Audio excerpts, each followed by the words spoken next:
After finishing the dinner dishes and roughly preparing for tomorrow, I called out to my husband, Bob, and my daughter, Catherine, who were still sitting together on the living room couch watching TV. Both of you, it's getting late. Time to go to bed. The hour hand on the clock had already passed 12. I reminded them that they'd regret staying up so late tomorrow. But out of the blue, Bob said, Nah, we decided we're gonna stay up and watch movies all night. We've got a whole list of ones we want to watch, right, Catherine? Yeah. Catherine nodded enthusiastically at Bob's words. Our house has a theater room just for the two of them who love movies. Apparently, they planned on spending the night there watching films again. Well, aren't you two just the perfect father-daughter duo? Pretty much. It's like we're having a little date right here at home. I teased them, and Bob responded in a playful tone. I left the room saying, well, don't overdo it. But the next day, it happened when I was cleaning the theater room for the first time in a while. Why is this here? I suddenly noticed a bath towel under the couch. It wasn't the kind of thing that would just end up there naturally. It seemed as though it had been stuffed there. With no other choice, I opened up the towel to fold it neatly. But the moment I did, a wave of fear hit me, and I rushed out of the house. What is this? My name is Emily Jenkins, 45 years old. I work as a dietitian at a senior care facility. My job is demanding, but it's fulfilling to support so many people's lives. I live with my husband, Bob, who's a middle school teacher, and my daughter, Catherine. Well, Catherine and I aren't biologically related. She's Bob's daughter from his previous marriage. Catherine's birth mother passed away shortly after she was born due to illness. Bob and I met at a singles event. Maybe it was because of my job, but I had been thinking about retirement and growing old with someone since I was young, looking for a partner to support me in my later years. However, due to a health condition, I'm unable to have children. Many men seem to want to start families, which made my search for a spouse quite challenging at the time. That's when I met Bob. From the first time we talked, he was upfront about being a single father. He told me his wife had passed away early, and his child was still very young, so he was looking for someone who would accept both him and his daughter. Hearing this, I felt like it might have been fate. I couldn't have children, but I didn't dislike them. I regretted my condition. When Bob opened up about his life, I also told him about my inability to have children. Maybe Bob felt the same way as I did at that moment. We quickly exchanged contact information and gradually grew closer. Around the time we were considering a serious relationship, Bob introduced Catherine to me for the first time. I can still vividly remember the day I first met her. Emily, this is my daughter, Catherine. She was clinging to Bob's leg, shyly glancing up at me with curious eyes. In her hand, she held her favorite teddy bear. She looked so small and delicate. She was absolutely adorable. Hi there, I'm Emily. Nice to meet you. I crouched down to her eye level and greeted her warmly. Catherine fidgeted nervously, but responded in a clear, confident voice. Nice to meet you. I'm Catherine. As she spoke, Catherine gave a shy smile. Right after that, she hid her face behind Bob's leg. But the moment I saw that smile, my heart fluttered. She's adorable. At the time, Catherine was 3 years old, still at an age where she needed a lot of attention. The thought of such an adorable child becoming my daughter filled me with joy. But at the same time, I couldn't help but feel deep sorrow for Catherine's birth mother, who never got the chance to watch her grow. Catherine still needed a mother figure in her life. That's when I made a promise to myself that I would take on that role and make her happy in place of her late mother. Over 10 years have passed since then, and I now think of Catherine as my own child. After I married Bob, Catherine quickly grew attached to me. She must have felt lonely without a mother figure in her life. From the outside, we now look like a close-knit family. Now that Catherine is in middle school, she excels both academically and in sports. She's the kind of daughter any parent would be proud of. She's the star of the tennis team and seems to be enjoying a fulfilling school life. Since Bob also played tennis, I often see the two of them chatting about the sport. It's great that Catherine is working hard in sports, and I should praise her for that. But there was one thing that worried me, and that was, Mom, I'm home. "Welcome back, Catherine." I heard Catherine's cheerful voice as she returned home from her club activities, and I went to the entrance to greet her. She was carrying both her school bag and a large tennis bag. As I smiled at her cheerful voice, I quickly noticed something that made me frown. Her knees were covered in scrapes. Oh no, did you make another scar? What if those scars don't fade? You need to be more careful. Catherine often comes home with injuries, probably because she gets so absorbed in tennis. Maybe it's not right to say, "You're a girl, you should be more careful," but I can't help but worry when I see her getting hurt so often. Still, I know this is proof of how hard she's working at tennis. Because of that, I can't bring myself to be too harsh. I pressed a freshly washed towel to her sweaty face, and she smiled happily. I know, but I just tripped a little. It's no big deal. It's great to work hard, but don't push yourself too much. Okay, Mom. Catherine smiled brightly as I wiped the sweat from her face. Every time I saw her looking so happy and sweet, I couldn't help but give in and spoil her, thinking, well, I guess it can't be helped. Even though Catherine is in her teenage years, she doesn't seem to mind our involvement in her life too much. The same goes for Bob. In fact, sometimes I think she's closer to Bob than she is to me. This happened on the weekend. Even though Bob works hard all week, he was up early on Saturday and called out to Catherine cheerfully. Catherine, ready to go? Yeah, Mom, I'm going shopping with Dad today. Oh, really? Yep, I'm excited to try a new drink they have. Catherine responded excitedly. The two of them always seem to go out somewhere on the weekends. It's not like I'm being left out. Part of it is probably because I'm more of a homebody, but Bob and Catherine go out together quite often. Unlike me, Bob and Catherine are into sports, so they're more of the outdoor type. Most of the time, their outings are for shopping. They often visit popular character shops or grab sweets together. So basically, you're just using him as your chauffeur. Come on, Emily. Don't say that. You're gonna make me sad. I teased Bob, and he shrugged in response. I'll bring you back a souvenir, so look forward to it. As Catherine said that, she was already heading towards the front door, holding her nice handbag, as if she couldn't wait any longer. Bob, ready to follow, was right behind her when I added, "Well, at least she doesn't hate you yet." Of course not. Catherine loves me. Soon enough, she'll be asking you not to mix your laundry with hers. Bob just gave me a vague smile and shrugged off my teasing. Have a good time. Once I saw them off, the house suddenly became quiet.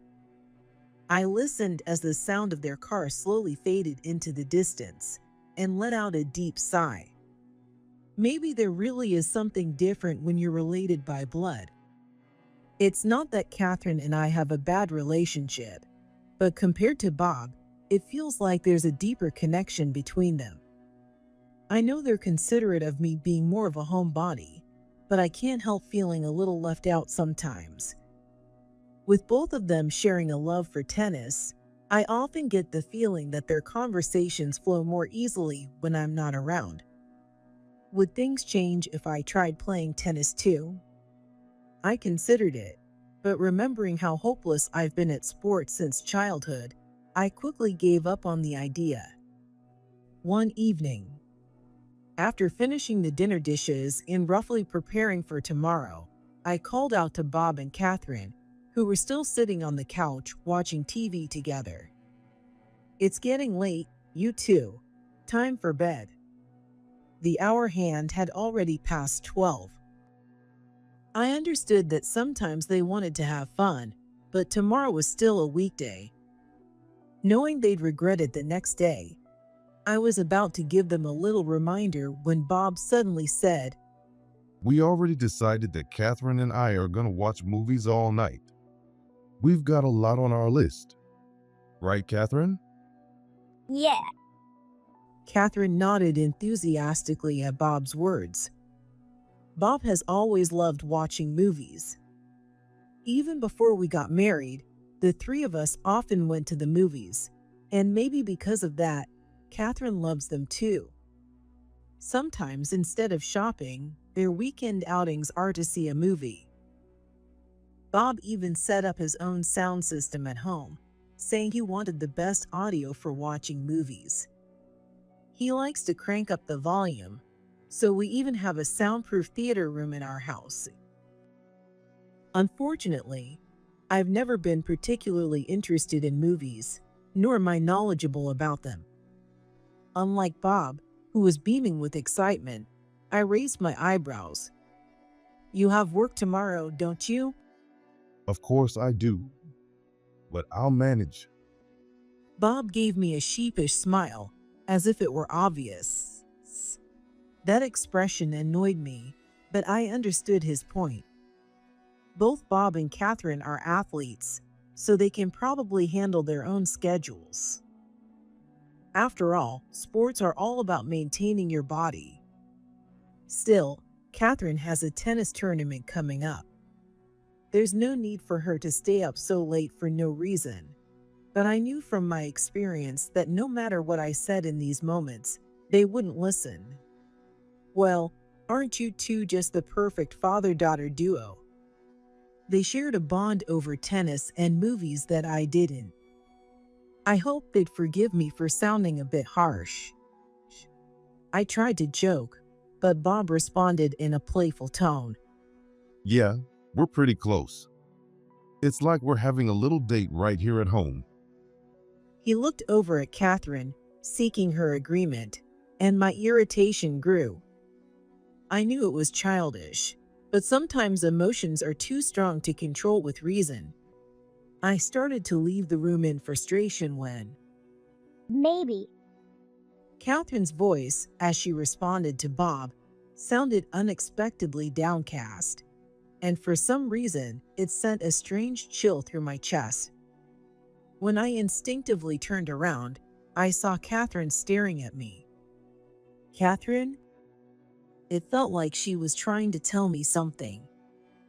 But that only lasted a few seconds, and before I knew it, she was back to her usual bright smile. It's nothing. Good night, Mom. "Good night." Even though I had a bad feeling, I brushed it off, convincing myself it was nothing, and went to bed early. The next day, Bob and Catherine seemed to have stayed up all night watching movies, just as they said, but both of them headed off to work and school as usual. They even seemed more energetic than I did, despite me having slept well. Are they really okay? Still, I couldn't help but worry. Maybe the lack of sleep had their bodies too wired. After finishing my work in the morning, I returned home around 3 p.m. and decided to clean the theater room they had used the night before. Since we don't use the room very often, I tend to put off cleaning it. But I figured I might as well take care of it now, so I stepped into the theater room. I wiped down the furniture with a damp towel, then started vacuuming. As I crouched down to clean under the furniture, making sure not to miss any dust in the small spaces, I suddenly noticed a towel had fallen under the couch. Why is this here? The couch is positioned right in front of the big screen. I don't use this room much, but we sit on this couch to watch movies. I remember when we bought it, Bob was very particular about the angle of the backrest and whether it would be comfortable for long periods. I turned off the vacuum cleaner and pulled out the towel. It seemed to be a bath towel, and it was quite large. Why would something like this be in the theater room? It wasn't small enough to slip in naturally. It looked like it had been stuffed under there.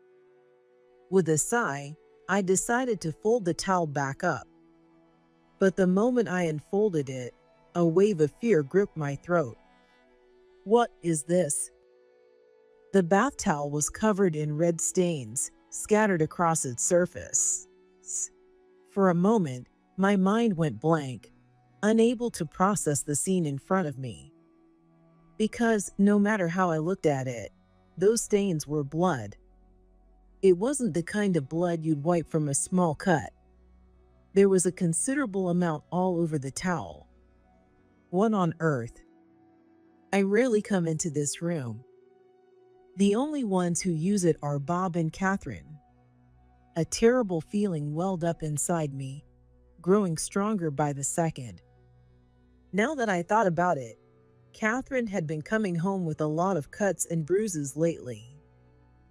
She always had some excuse, saying she fell during practice or nicked herself with her racket, but the frequency was too high. And I couldn't forget the way Catherine's eyes darkened just before she went to bed last night. Could it be? Gripping the towel with trembling hands, I felt like I was about to collapse, but I couldn't stay there any longer. I rushed out of the house. Catherine. I hurried to Catherine's school.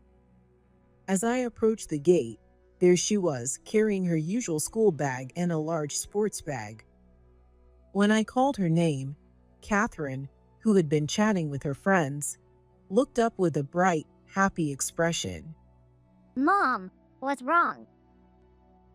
After excusing herself from her friends, she came running over to me, and I felt a surge of affection for her.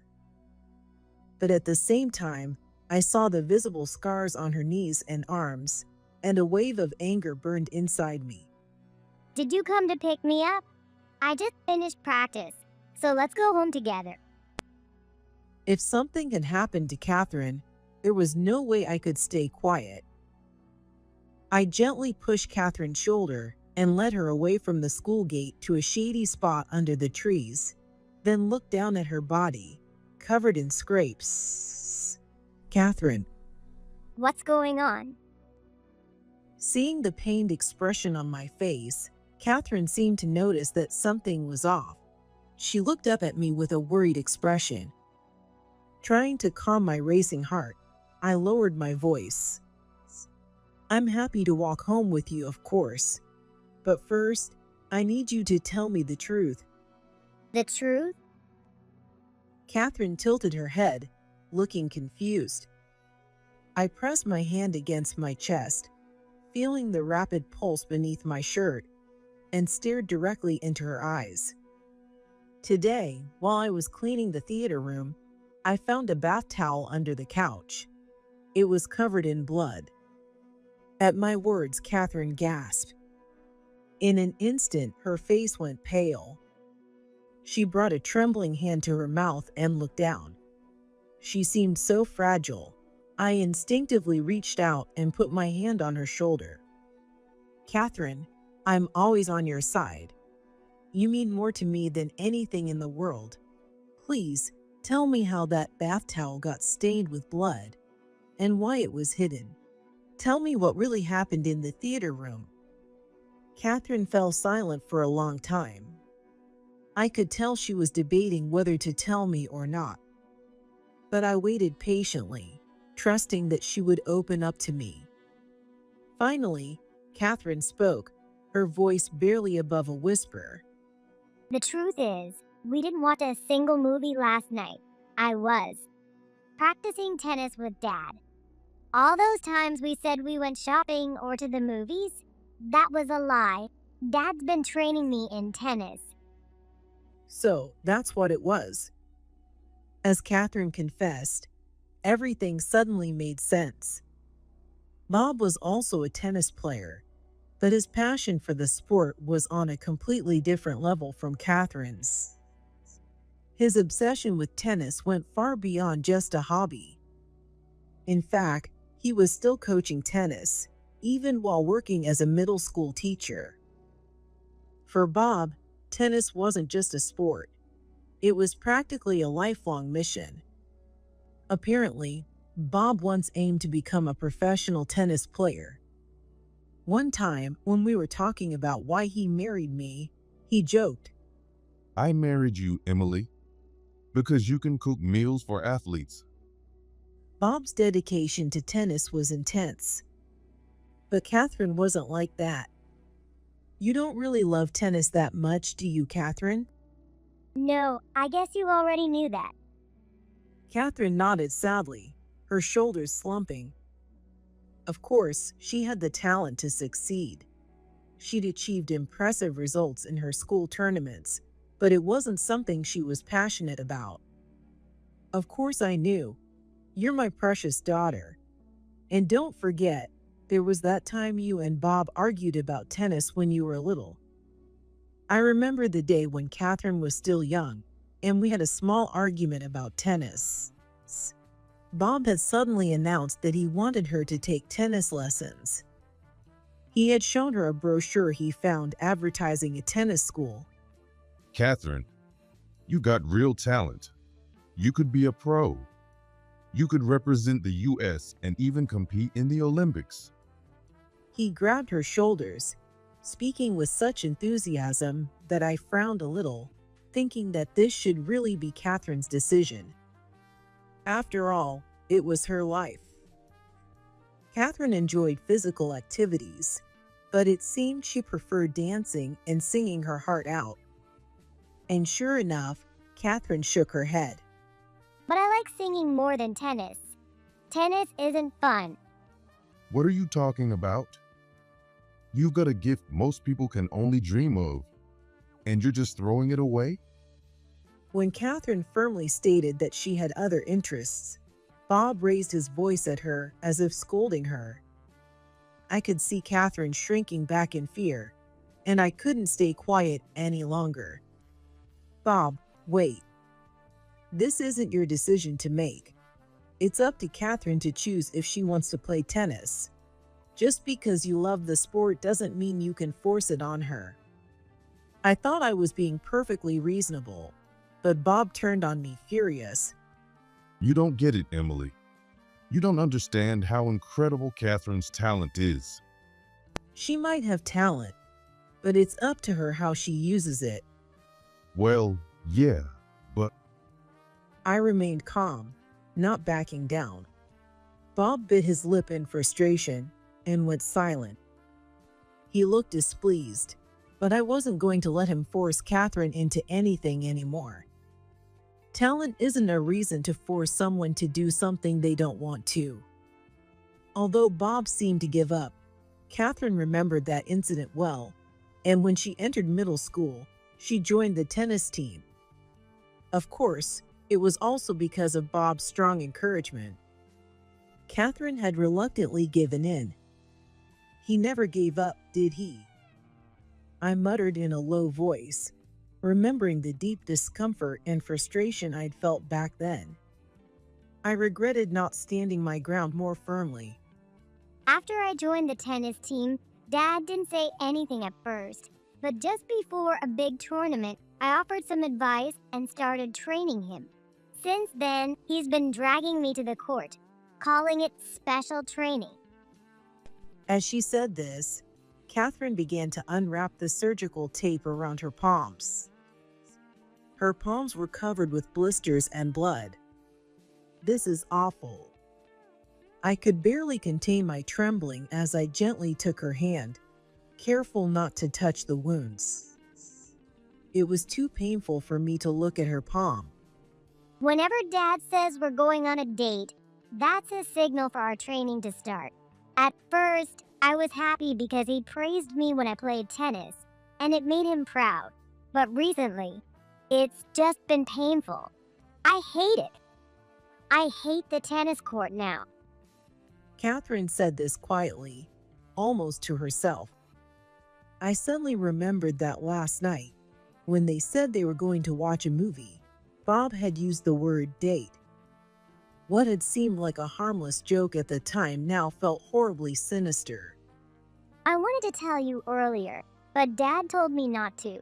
He said if I snitched, he'd get in trouble, and that the other kids wouldn't be able to compete in the tournaments.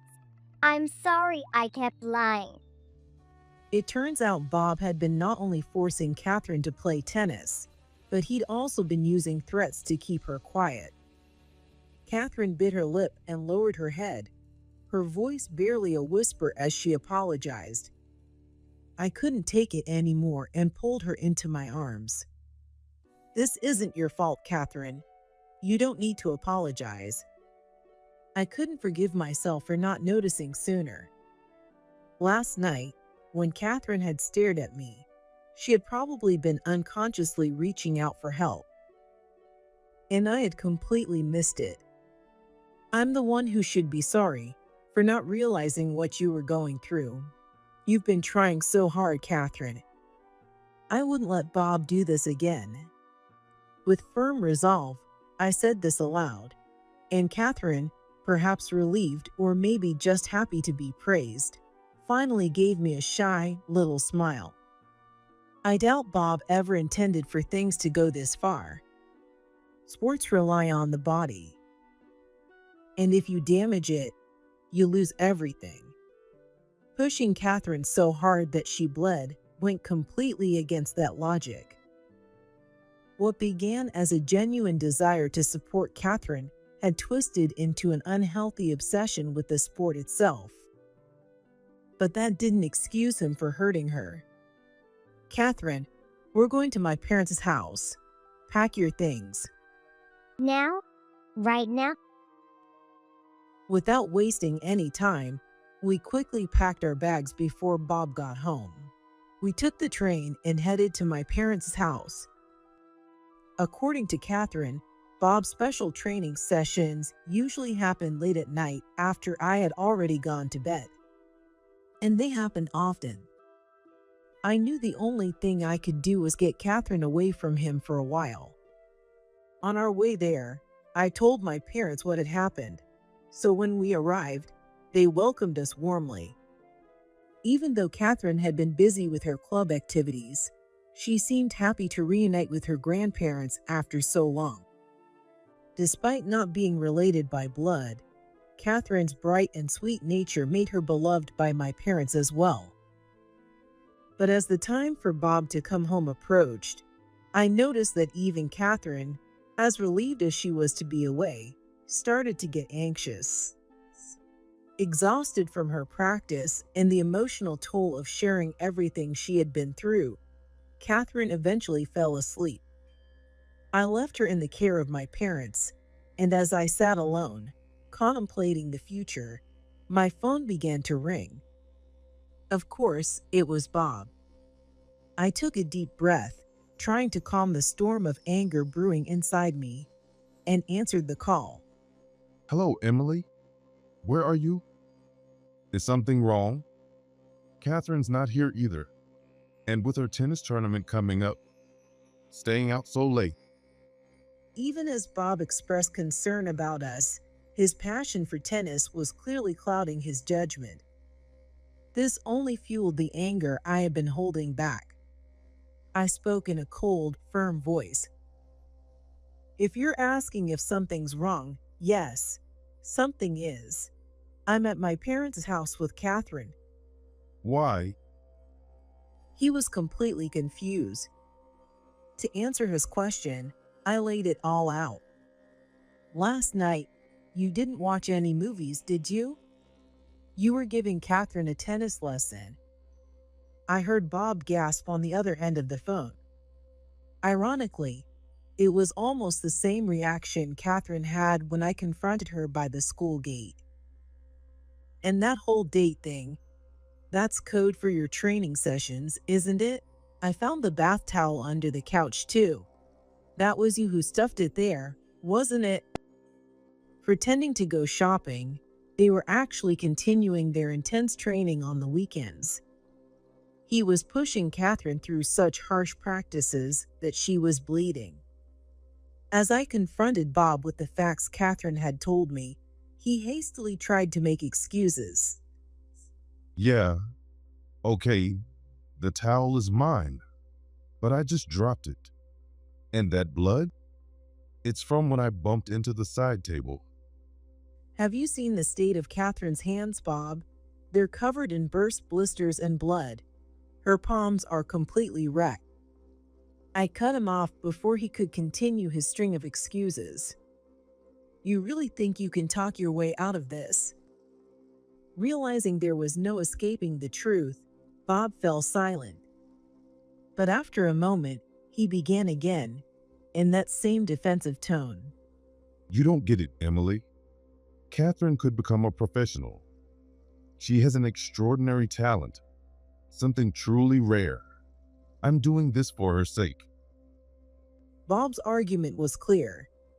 He believed he was pushing Catherine for her own good, to fulfill her potential. But how could something she didn't want possibly be for her benefit? It was all Bob's selfish vision. Our conversation escalated into a heated argument. If Catherine doesn't want to play tennis, then it's for nothing. And pushing her until she's hurt, how does that help her?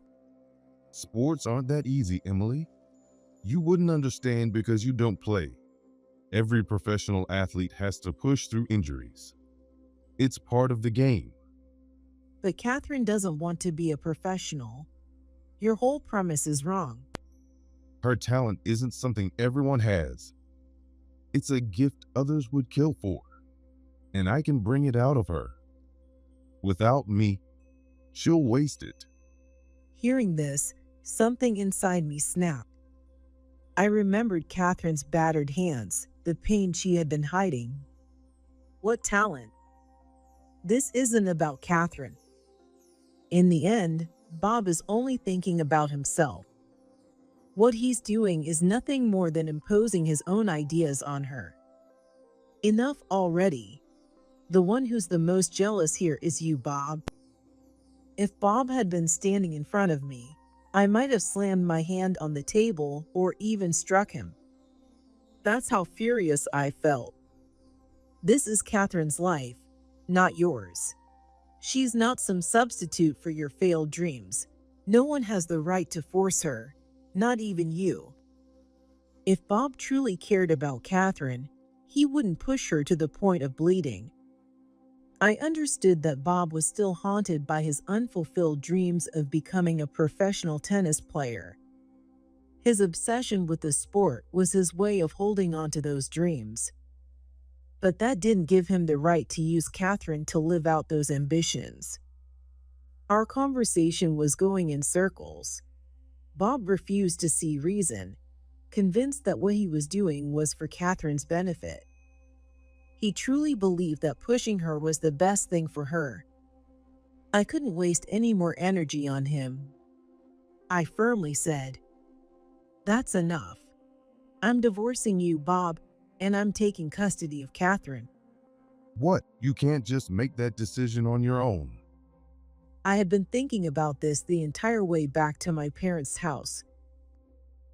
We had once built what seemed like a happy family. But in truth, it was only on the surface. and it relied on Catherine's silent suffering. If Bob couldn't let go of his obsession with tennis, then I had no choice but to protect Catherine. After all, we were family, even if we weren't connected by blood. I can't trust you with Catherine, I said coldly, and ignoring his continued shouting, I hung up the phone. As I had told him, we went through with the divorce. Bob didn't agree right away, and it escalated to a court battle. But with Catherine's testimony, I was granted full custody. It was later revealed that Bob had also been pushing his students through practices that made them bleed.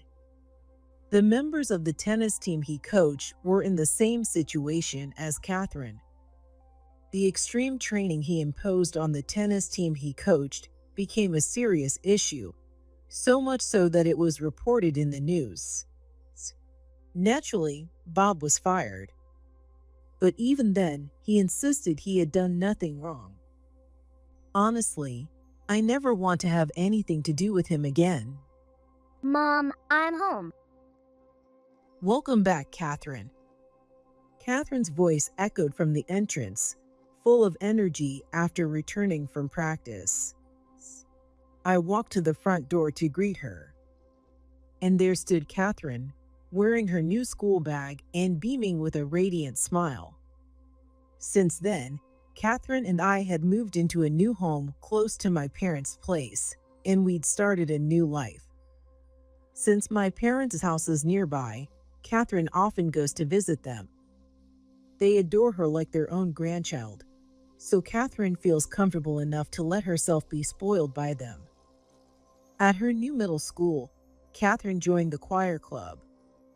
As always, she excelled in whatever she put her mind to, and it didn't take long for her talent to be recognized. Perhaps because she had chosen this path herself, Catherine seemed more vibrant than I had ever seen her before.